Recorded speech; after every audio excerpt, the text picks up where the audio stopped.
Hello everyone. So welcome to the class of control system. So last lecture we have started our Bode plot, that is the magnitude and phase plot. So we have drawn a Bode plot here. ठीक है, तो ये हमारा GH transfer function था और ये हमने उसको अपने बेसिक जो भी हमारे रूल्स थे उसके हिसाब से इसको बनाया. ठीक है.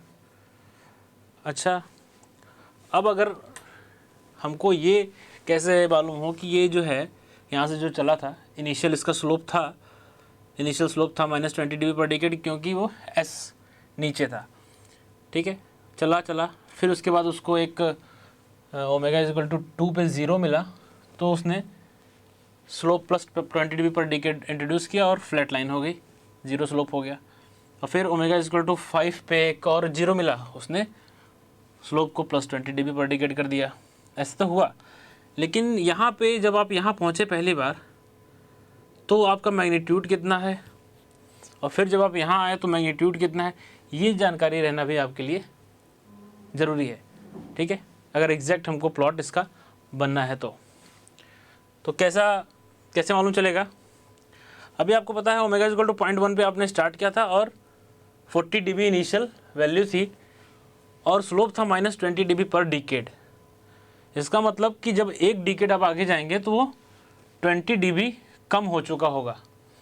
तो 0.1 से जब 1 पे आए आप, तो ये जो वैल्यू होगी उस टाइम पे यहाँ पे 1 तक जब आए तो इसका मतलब ये 20 dB कम हो चुका होगा. मतलब यहाँ पे वो 20 dB हो गया होगा अब तक, क्योंकि एक डिकेड हम ट्रैवल कर चुके हैं यहाँ से यहाँ तक. तो यहाँ पे वो 20 dB हो गया होगा मैग्नीट्यूड. अब उसके बाद वो कितना आया, 2 पे आया. तो एक चीज़ मैंने बताया था स्लोप में 20 dB पर डिकेड का स्लोप बोलिए या फिर उसको 6 dB पर ऑक्टेव बोलिए. ऑक्टेव क्या होता है, फ्रीक्वेंसी जस्ट डबल कर दे तो इसका मतलब आगे भी स्लोप वही चल रहा है. इसका मतलब -20 dB पर डिकेड या फिर -6 dB पर ऑक्टेव का स्लोप चल रहा है. तो अगर यहाँ पे आप ओमेगा इक्वल टू 1 तक अगर आप 20 dB हैं, यहाँ तक आप 20 dB हैं, तो यहाँ के बाद आप एक ऑक्टेव और आगे जा रहे हैं, 1 से 2 पे जा रहे हैं डबल. तो ऑक्टेव में जाने पे कितना घट जाना चाहिए, 6 dB आपको और कम हो जानी चाहिए. मतलब 20 से 6 dB और कम, 6 dB और कम हुए. इसका मतलब यहाँ पे जो आपका मैग्नीट्यूड होना चाहिए था ये दिस इज़ योर 14 dB. समझ गए कैसे पॉइंट निकालते हैं, क्योंकि एक डिकेड 0.1 से 1 आए तो आपको 20 dB कम हो जाना चाहिए था, क्योंकि स्लोप ये था. और जैसे ही यहाँ पे पहुँचे, अब इसके बाद 2 तक हमारा सेम स्लोप ही चल रहा है, उसको हम -6 dB पर ऑक्टेव भी बोलते हैं. तो अभी 1 से 2 मतलब एक ऑक्टेव ट्रैवल कर रहे हैं, इसका मतलब 6 dB और घटेगा. तो 20 dB पहले घटा, 6 dB और घटा, तो 40 से 20 हुआ और 20 से 6 और घट के 14 बच गया. अब यहाँ से यहाँ तक 14 ही रहेगा. फिर 5 पे इसका स्लोप बदल के +20 हो गया है और कहाँ तक हुआ, 10 तक. तो 5 पे अगर ये 14 dB अभी तक यहाँ तक चल रहा है तो इसका डबल और गया. तो +20 dB पर डिकेड का मतलब +6 dB पर ऑक्टेव. इसका मतलब यहाँ से आपका 10 तक जाने में 6 dB बढ़ गया होगा, मतलब फिर से आप ये 20 dB पे ही हैं. तो यहाँ पे जो मैग्नीट्यूड होगा अगेन वो क्या है, 20 dB.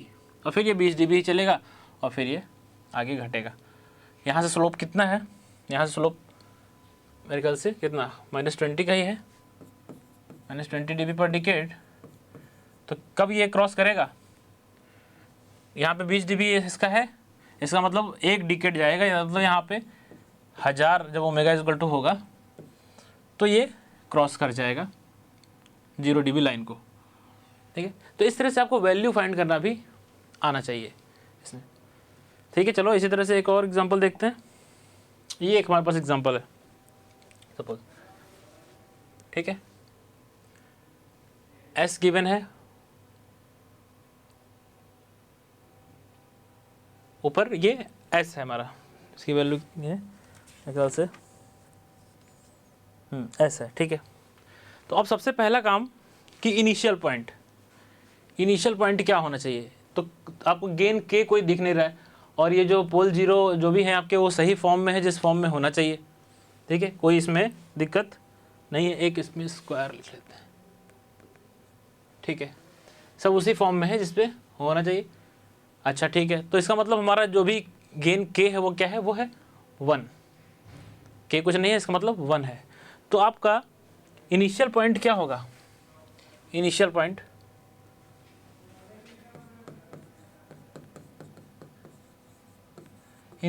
वो होगा, हमने कहा था अगर ऊपर s है तो इनिशियल पॉइंट क्या होगा, 20 log k minus n into 20n, ठीक है, 20 log k minus 20n, n जहाँ क्या है s की पावर, तो s की पावर 1 है, तो इनिशियल पॉइंट हो जाएगा आपका 20 log k माइनस 20n हो गया आपका 1, क्योंकि s की पावर यहाँ पे 1 है, ठीक है। और यही अगर s नीचे होता था तो हम लिखते थे 20 log k प्लस 20n, ठीक है। तो इसका मतलब k तो 1 है, कोई k है नहीं, तो 20 log 0 माइनस 20, इसका मतलब स्टार्टिंग पॉइंट आपका हो गया माइनस 20 dB, ठीक है, ये आपका स्टार्टिंग पॉइंट हो गया, ठीक है। और स्टार्टिंग पॉइंट तुमको मालूम है, और कोई स्लोप रहेगा क्या इनिशियली, तो आप देख रहे हैं कि ऊपर एक s है, तो या तो ऊपर एक s हो, मतलब ओरिजिन पे कोई जीरो हो, या ओरिजिन पे कोई पोल हो, तो आपका इनिशियल स्लोप रहेगा। अब चूंकि जीरो है ओरिजिन पे, तो इसका मतलब इनिशियली आपका स्लोप रहेगा कितना, पॉजिटिव ऑफ 20 dB पर डिकेड, ठीक है। तो हम स्टार्ट तो कर सकते हैं अपना प्लॉट हमें स्टार्ट अगर करना है तो हम, इसका मतलब कहीं ये हमारा dB मैग्नीट्यूड है, इधर फ्रीक्वेंसी है हमारा, लॉगरिथमिक स्केल में है ये, तो इसका मतलब हम कहीं यहाँ से स्टार्ट करें माइनस 20 dB से, ठीक है। और इनिशियली एक स्लोप भी लिए हुए हैं,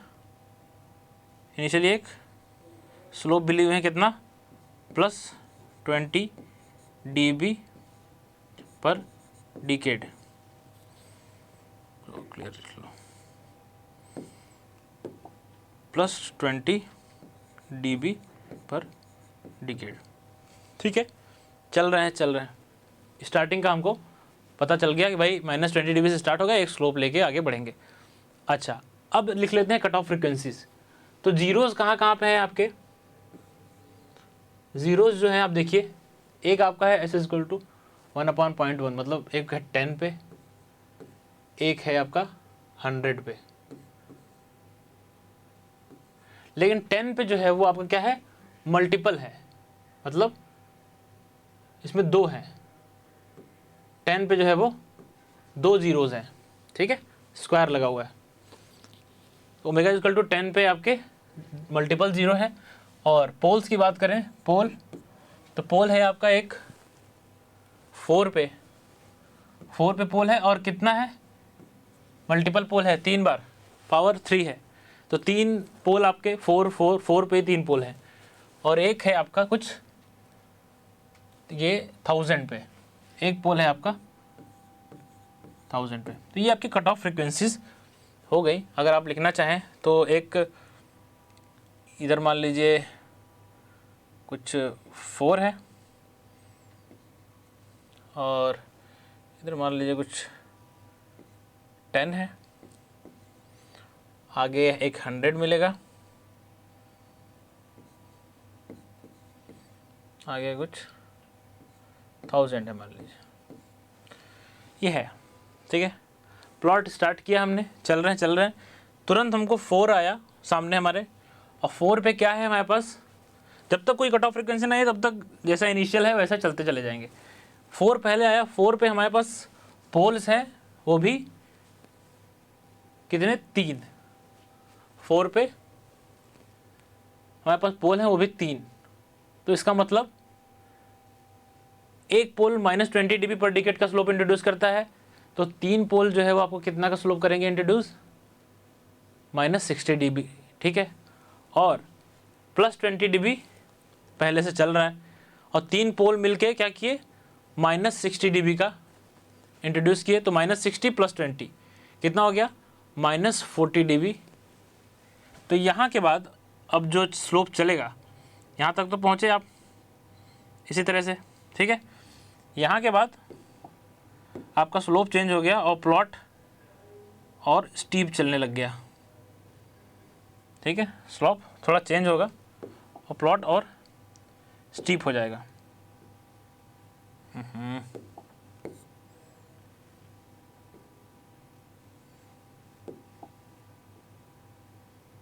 इस तरह से, ठीक है। अभी स्लोप कितना हो गया, अभी स्लोप हो गया -40 dB/डिकेड, ठीक है। ये चल रहा है। अब क्या ऐसा चलता रहेगा कब तक? क्या 10 के पहले वो 0 क्रॉस कर देगा?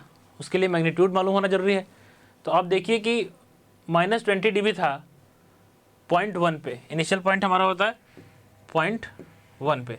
इसका मतलब जब 1 पे पहुंचा होगा, जब कहीं 1 पे पहुंचा होगा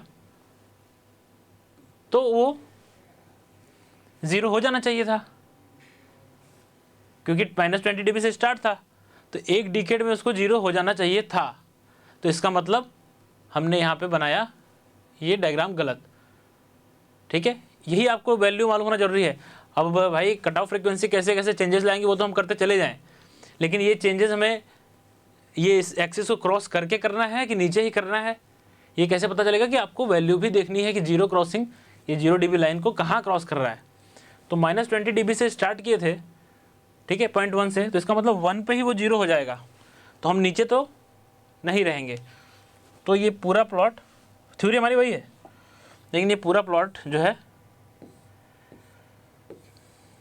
हमको बनाना पड़ेगा फिर से, क्योंकि हमको वैल्यू पता चल गई कि भाई मान लो कहीं -20 dB था और इधर कहीं अगर 1 है, इधर कहीं अगर 1 है तो 1 पे ही उसको 0 पे जाना चाहिए था, और फिर उसके बाद आगे बढ़ता रहता है और 4 पे स्लोप इसका और स्टीप हो जाता, 4 पे इसका स्लोप और स्टीप हो जाता। तो यहाँ तक स्लोप चल रहा था +20 dB/डिकेड,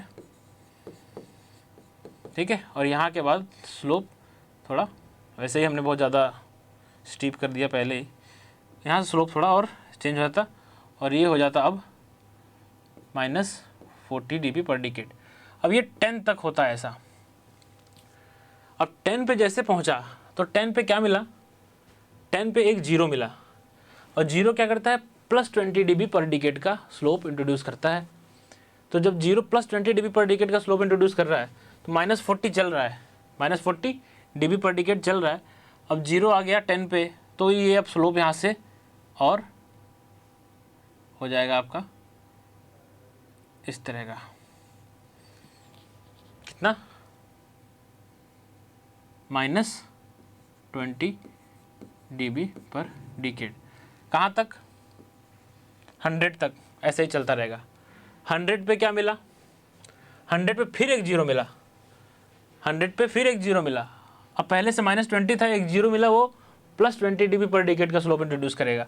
इसका मतलब यहाँ के बाद मामला हो जाएगा कांस्टेंट, ठीक है। और फिर 1000 पे आपको क्या मिलेगा? एक पोल मिलेगा जो कि आपका स्लोप कर देगा -20 dB/डिकेड। इस तरह का आपका ये प्लॉट बनेगा, ठीक है।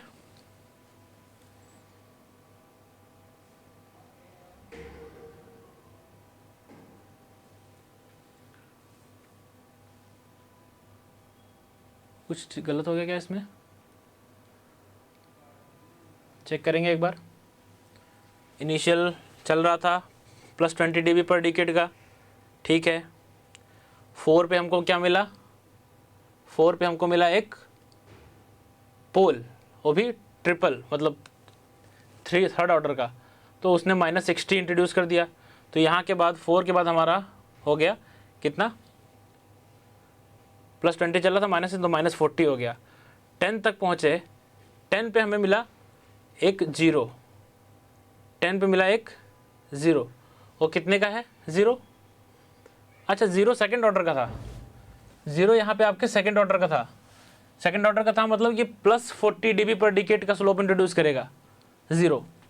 तो इसका मतलब -40 आप चल रहे थे, +40 मतलब यही कांस्टेंट हो गए आप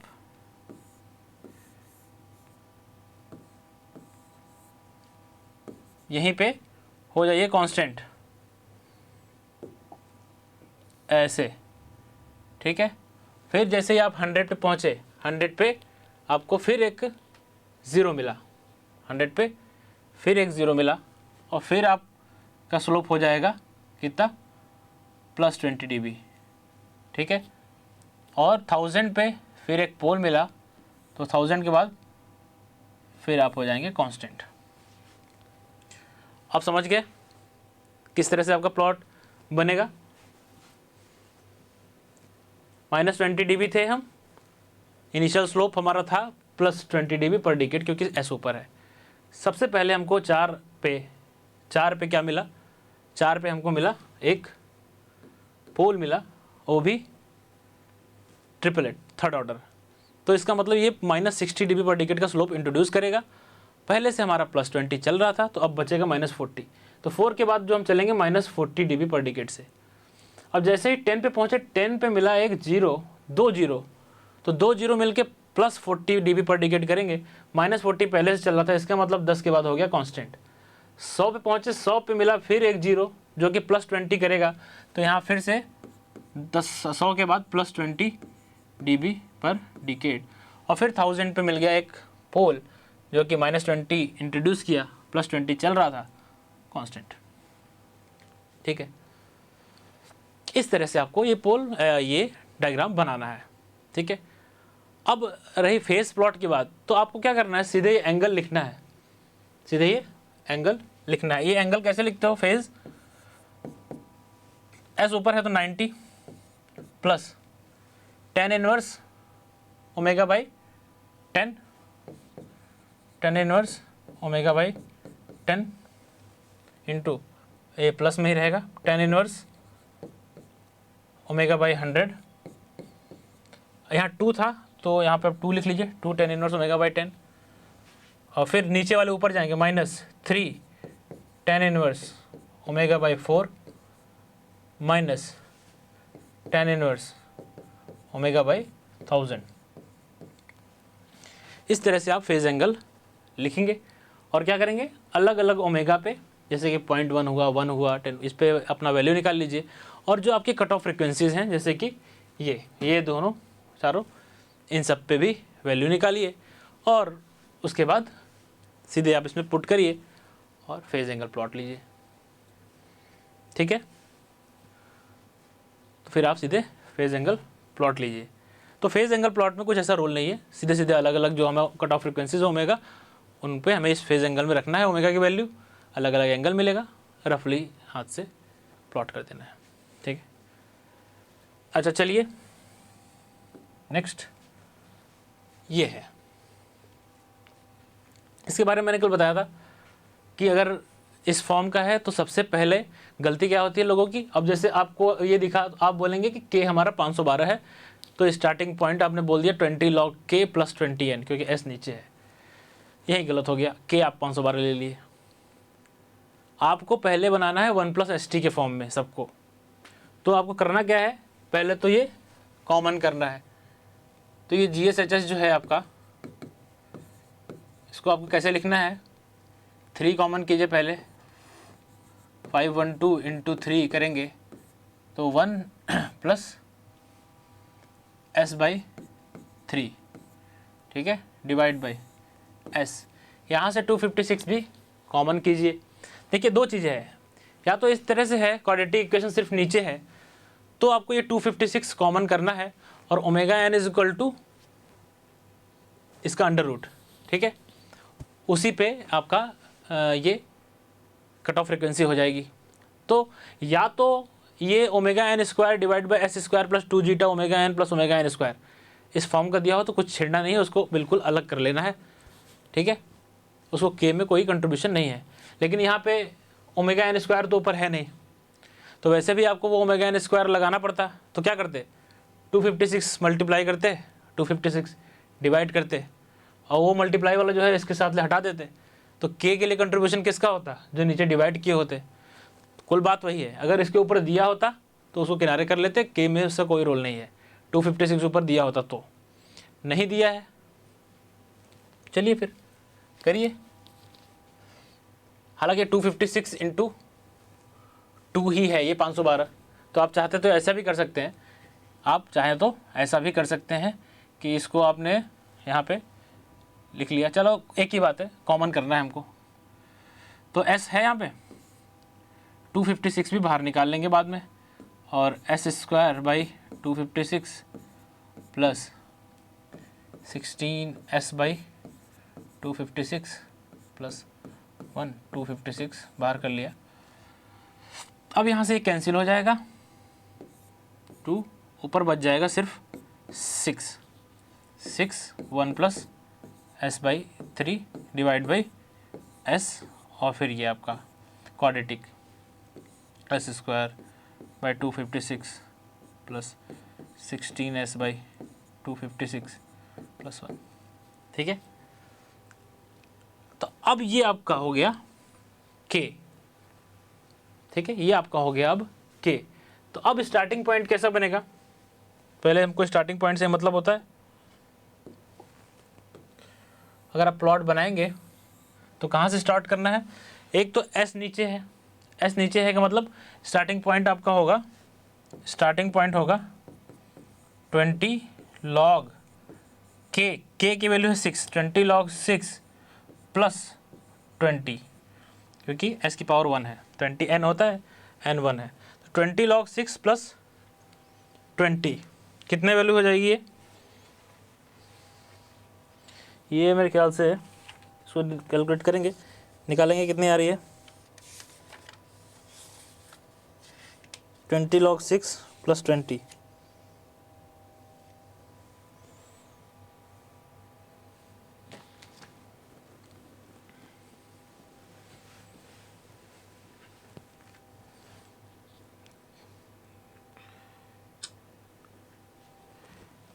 log 6 प्लस 20 ये आपका कुछ आ जाएगा 35.6 करीब, ठीक है। तो इसका मतलब आप कहीं 35.6 dB से स्टार्ट करने वाले हैं, ठीक है। इनिशियल स्लोप भी कुछ रहेगा क्या, तो आप कहेंगे s नीचे है सर, तो -20 dB पर डिकेट का स्लोप भी नीचे ही लेके चलेंगे, ठीक है। कट ऑफ फ्रीक्वेंसी बना लेते हैं। कट ऑफ फ्रीक्वेंसी कौन कौन सी है, एक तो है ओमेगा = 3, और एक होगा आपका ये √256, ठीक है। तो एक तो है आपका 3, दूसरा मान लीजिए कहीं 16, ठीक है। तो 3 पे आप पहुँचे, 3 पे पहुँचे सबसे पहले, -20 चलते रहे 3 पे पहुँचे। अच्छा 3 पे जब पहुँचे तो क्या आप ऊपर ही हैं कि 0 क्रॉस कर चुके हैं, इसका भी अंदाज़ा रहना चाहिए। तो 35.6 dB थे 0.1 पे, ठीक है। इसका मतलब 1 पे आप 20 कम हो गए होंगे, तो आप कुछ 15.6 रह गए होंगे 1 पे, और 15.6 1 पे रह गए होंगे, तो 2 पे कितना रह गए होंगे, 1 ऑक्टेव मतलब 6 डिग्री और कम, तो कुछ 9 रह गए होंगे, ठीक है। और 4 पे 3 रह गए, इसका मतलब ऊपर ही रहेंगे, ठीक है। चलो तो इसका मतलब हम यहाँ से चल रहे हैं, रहेंगे ऊपर ही, अंदाजन आपका यहाँ तक हम पहुँचे इसी स्लोप से। अब इसके बाद 3 पे क्या हो गया, 3 पे हमको मिला एक 0, तो -20 dB पर डिकेट से चल रहे थे, एक 0 मिला, 0 करता है +20 dB पर डिकेट का स्लोप इंट्रोड्यूस, तो यहाँ से ये प्लॉट कर देगा कांस्टेंट चलता रहेगा। 16 पे एक क्वाड्रेटिक मिला, क्वाड्रेटिक क्या करता है, अगर नीचे है पोल है क्वाड्रेटिक तो -40 dB पर डिकेट इंट्रोड्यूस करेगा, 0 होता अगर क्वाड्रेटिक तो +40 dB, तो -40 dB करेगा, इसका मतलब ये स्लोप को और स्टीप कर देगा, यहाँ से स्लोप -40 dB पर डिकेड, ठीक है। ये हो गया। तो ये तो आपको प्लॉट हो गया, बनाना सीख लिया आपने, कैसे प्लॉट हम बनाते हैं। अब जो वैल्यूज़ हैं, वैल्यूज़ आपको निकालने आने चाहिए, तभी आप उसको एक्सेस कर पाएंगे। तो वैल्यूज़ कैसे निकालेंगे? अब आपने देखा कि 35.6 था, जिसका मतलब 1 पे कहीं 1 पे एक डिकेड आया होगा नीचे, तो कितना वैल्यू हो गया होगा, कुछ 20 कम हो गया होगा, तो 15.6 हो गया होगा 1 पे। और फिर 2 पे जब आए होंगे आप, तो 2 पे कितना हो गया होगा, एक ऑक्टेव गए तो 6 dB कम हुआ होगा, तो 9.6 हो गया होगा। ठीक है, इस तरह से आपको गेस करके बढ़ना है आगे। ठीक है, अदरवाइज़ आप सीधे सीधे क्या कर सकते हैं, क्योंकि 20 dB का स्लोप चल रहा था, तो इनिशियल फाइनल आपका कहाँ है, यहाँ पे है, कोई मैग्नीट्यूड है आपको नहीं पता, m है, तो आप क्या लिखिए, final magnitude m minus initial magnitude 35.6 divide by final frequency क्या है, log 3 initial frequency minus log 0.1 पे थे आप। ठीक है, इज इक्वल टू स्लोप क्या चल रहा है, ये स्लोप है ना, dB पर डिकेड, dB अपना फ्रीक्वेंसी, तो स्लोप क्या चल रहा है कितने का, -20 dB, तो -20 dB पर डिकेड। यहाँ से आप मैग्नीट्यूड अगेन अपना m निकाल सकते हैं। ठीक है, तो थ्योरेटिकली आपके पास ये चीज़ अवेलेबल है, बट अगर गेस करके आप निकालना चाहिए, जैसे हमने गेस करके यहाँ तक हम पहुँचे कि 9.6 होगा 2 पे, और इसके बाद 4 पे भी हमको पता है, अगर यही स्लोप रहता तो क्या होता ये पता है, लेकिन अभी स्लोप 3 के बाद बदल जाएगा। ठीक है, 3 के बाद स्लोप बदल जाएगा, तो फिर आपको ये फॉर्मूला लगाना पड़ेगा, यहाँ से आपको वैल्यू निकलेगी इस मैग्नीट्यूड m की। और दो बात और, ये तो हमने प्लॉट बना लिया, अब स्टेबिलिटी पॉइंट ऑफ व्यू से देखें अगर, तो जहाँ पे ये बोडे प्लॉट मैग्नीट्यूड प्लॉट आपका 0 dB लाइन को क्रॉस करता है, यही बेसिकली आपका होता है गेन क्रॉस ओवर फ्रीक्वेंसी, जिसकी बात हम कर रहे थे फेज मार्जिन गेन मार्जिन के टाइम पे। तो ये आपका गेन क्रॉस ओवर फ्रीक्वेंसी है। इसका मतलब अगर मैं इसके नीचे ही फेज प्लॉट अपना प्लॉट करूं, ठीक है, तो यहाँ से अगर मैं उस पर लाइन परपेंडिकुलर लाइन प्लॉट करूं, तो जहाँ भी जो भी उसके करस्पॉन्डिंग फेज एंगल होगा, जो भी उसके करस्पॉन्डिंग फेज एंगल होगा, उसको हम 180 से माइनस कर दें, प्लस कर देंगे, तो फेज मार्जिन मिल जाएगा। -180 के क्रॉस बनता है फेज प्लॉट, और इसके से परपेंडिकुलर डालेंगे। इसका मतलब हमारा थ्योरी वही रहा कि गेन क्रॉस ओवर फ्रीक्वेंसी पे जो फेज़ है आपका, फेज़ एंगल जो प्लॉट किया आपने, वो फेज़ है वो कितना है, वो फेज़ अगर मालूम चल गया तो उसमें 180 ऐड करेंगे तो फेज़ मार्जिन हो जाएगा। सिंपल लॉजिक वही वाला है।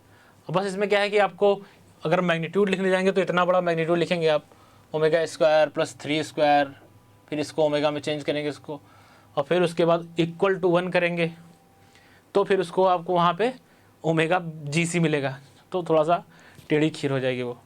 अब ये प्लॉट से हमको ओमेगा GC थोड़ा ईजिली मिल सकता है, प्लॉट से हमको ईजिली ये m मिलेगा, तो उसके बाद -40 का स्लोप लगा के ये फॉर्मूले से हम यहाँ निकाल सकते हैं। तो यहाँ से ओमेगा GC निकालना हमारा कंपेरेटिवली थ्योरेटिकली जो प्रोसेस है उससे ईजी है। फिर उसको फेज एंगल में डाल के सीधे अपना फेज मार्जिन ले सकते हैं। ठीक है, और एक चीज़ ये ध्यान देना है कि भाई फेज मार्जिन, अभी हमने जो पहले बताया था गेन क्रॉस ओवर फ्रीक्वेंसी और फेज क्रॉस ओवर फ्रीक्वेंसी में relation for system to be stable, तो गेन मार्जिन और फेज मार्जिन दोनों पॉजिटिव होने चाहिए, तब हमारा सिस्टम स्टेबल है। पॉजिटिव होने का मतलब क्या, गेन मार्जिन अगर किसी phase cross over frequency corresponding आपका मैग्नीट्यूड इधर आता है ऊपर अगर, तो इसका मतलब आपका गेन मार्जिन कितना है, पॉजिटिव है नेगेटिव है, डिस्कस किया था लास्ट टाइम हमने। ऊपर आ रहा है, इसका मतलब गेन मार्जिन आपका गेन मार्जिन नेगेटिव है, 20 लॉग है। ठीक है, क्योंकि ये मैग्नीट्यूड प्लॉट है, इसका रेसिप्रोकल होता है गेन मार्जिन, तो लॉग का आप रेसिप्रोकल लेंगे तो नेगेटिव हो जाएगा। तो अगर मैग्नीट्यूड आपका पॉजिटिव में है तो उसका रेसिप्रोकल का लॉग नेगेटिव हो जाएगा, गेन मार्जिन आपका नेगेटिव आएगा अगर ऊपर आ रहा है। नीचे अगर आएगा तो पॉजिटिव होगा। इसका मतलब वही रिलेशन फिर से हम दिमाग में रखेंगे कि ओमेगा PC, हम चाहेंगे कि कहीं आगे अगर मैं फेज प्लॉट बनाता हूँ तो हमारा जो भी फेज बनेगा उसमें जो 180 को क्रॉस करेगा फेज प्लॉट, वो हमेशा ओमेगा जी सी से ज़्यादा होना चाहिए, ठीक है। ये omega p c phase cross over frequency हमेशा गेन क्रॉस ओवर से ज़्यादा होगी, तभी आपका ये आप देखेंगे ये आएगा, फिर ये आपका हो जाएगा gain margin that is positive, ठीक है। और इस फ्रिक्वेंसी के करस्पॉन्डिंग डब्ल्यू जी सी यहाँ डालेंगे आप ये, तो ये जो आया ये आपका फेज मार्जिन आएगा, और ये ऑब्वियसली पॉजिटिव है क्योंकि ये -180 है और ऊपर कुछ -160 ऐसा बढ़ते चले जाएंगे। तो इसका मतलब अगर omega p c is greater than omega g c, then your gain margin and phase margin both will be positive and system will be stable. Clear है? तो ये असेसमेंट हम बोडे प्लॉट से ये सारी चीज़ें कर सकते हैं। ओके, अच्छा, अब बड़ा एक इम्पॉर्टेंट चीज़ है कि आपको प्लॉट दे दिया जाए और फिर आपसे ट्रांसफर फंक्शन पूछा जाए, तो उसके लिए आपका बेसिक कॉन्सेप्ट बहुत अच्छा होना चाहिए। कंपटीशन में ज़्यादातर क्वेश्चन उससे ही आते हैं। आपको प्लॉट बनाने के लिए क्या ऑप्शन देना पड़ेगा, एक ये ट्रांसफर फंक्शन अगर दे दिया, आपसे कहा कौन सा प्लॉट है, तो 4 प्लॉट बनाने पड़ेंगे उसको, तो वो कंपेरेटिवली टफ है ना क्वेश्चन देना, इतना बनाना पड़ेगा प्लॉट। तो उससे अच्छा है कि मैं एक प्लॉट बना दूं और आपसे पूछ लूँ ट्रांसफर फंक्शन क्या है। तो ऑप्शन में 4 ऑप्शन ट्रांसफर फंक्शन लिखना ईजी है कंपेरेटिवली 4 प्लॉट बनाने के, तो इसलिए ज़्यादा चांस आपको क्या बनता है कि रिवर्स बॉडी प्लॉट आए, मतलब प्लॉट दिया हो और ट्रांसफर फंक्शन लिखना हो।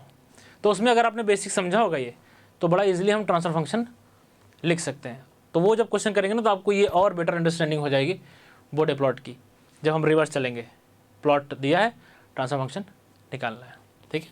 तो नेक्स्ट में हम ये काम करते हैं और अपने गेट के कुछ जो टिपिकल छोटे छोटे क्वेश्चन होंगे उनको भी सॉल्व करते हैं।